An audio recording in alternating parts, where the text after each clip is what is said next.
And we hope that the United States recognizes that its obligation is also bound in the soil of this United States. The things that we treated for, the things that we promised, those were not cessions by defeated peoples.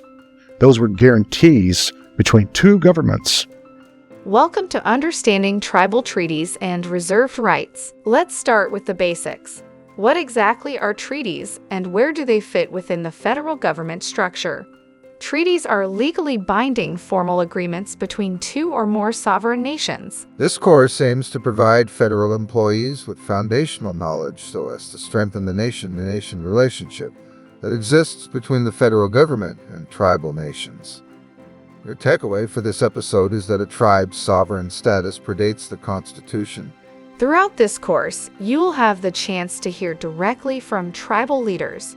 We are grateful to these tribal leaders for sharing their own and their tribe's experiences and views so that you, as federal employees, are better able to understand tribal perspectives when working on matters that intersect with tribal interests. We have a government-to-government relationship with the United States with the trust and treaty obligation that they have to us because we paid it forward with our lands, the lives of our ancestors, and our natural resources. However, the United States doesn't always feel that way. Most federal agencies think it's only the Department of the Interior's responsibility to work with tribes, but it's not. It's every federal agency, entity, and administration. Tribal sovereignty is a term you've probably heard, but what does it really mean? While there are many aspects to this concept, simply put, it refers to the political and legal authority of tribal nations to govern themselves and make their own laws. Why is it important for federal employees to understand tribal sovereignty? Because having a better understanding of tribal sovereignty will improve how you interact with and serve tribes and is key for meaningful and effective collaboration between the United States and tribal nations. So, what exactly are reserved rights, and why do they matter? Reserved rights can include implied rights that were retained by or reserved for tribes. The key word to remember here is implied. I wish federal employees, before meeting with the tribes, understood the treaties of the tribe and the difference in the treaties between tribes, especially if there's, opposition or concerns from other tribes, and you need to really understand the full history of those treaties and what those treaty rights were. In today's episode, Treaties and Reserved Rights in Action Today, we'll discuss how treaties are interpreted and implemented in the modern context. Welcome to Introduction to Tribal Consultations. By taking this course, you've started on a path to engage in effective and respectful tribal consultation with sovereign tribal nations. The purpose of this course is to provide a general overview of what tribal consultation is, why it's important, and the best practices for planning, preparing, conducting, and closing out a tribal consultation. What is tribal consultation? In this module, we will define some key terms and discuss why tribal consultations are important. By the end of this module, you will be able to explain the concept of tribal consultation and its importance in the nation-to-nation relationship between the federal government and tribal nations.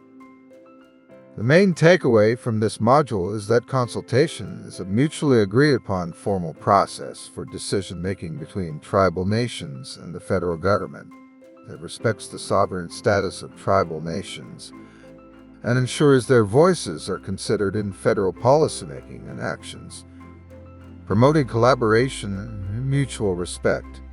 If you work with tribal nations or on policies with potential tribal implications, it is critical that you understand the importance of consultation and its role in the federal decision-making process. Federal administrations change, and so the hard part is it's always a tough educational process because you have many states in the United States that are represented by Congress or Senate. They don't have tribes in their states.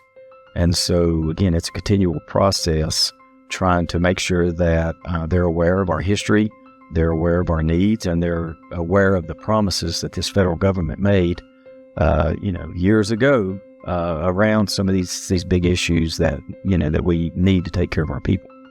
These are the executive policies currently in place to provide direction and guidance to agencies, Presidential Executive Order 13175, Consultation and Coordination with Indian Tribal Governments, was issued November 6, 2000.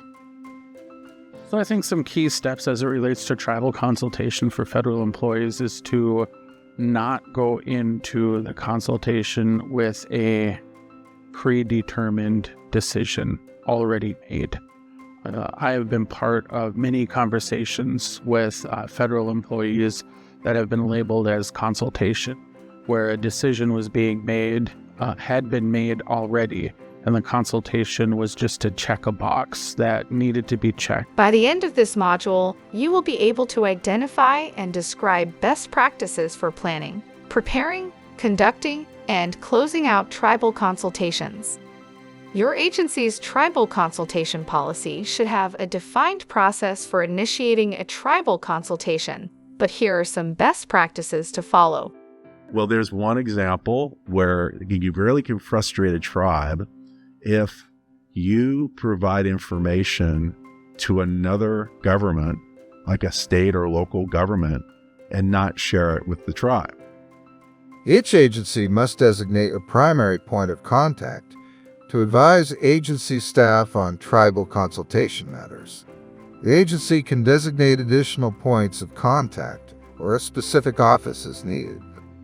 You work for the United States government, meaningful engage these consultation processes, do right by your own moral code, do right by the law, and then do right by tribes and do right by the United States.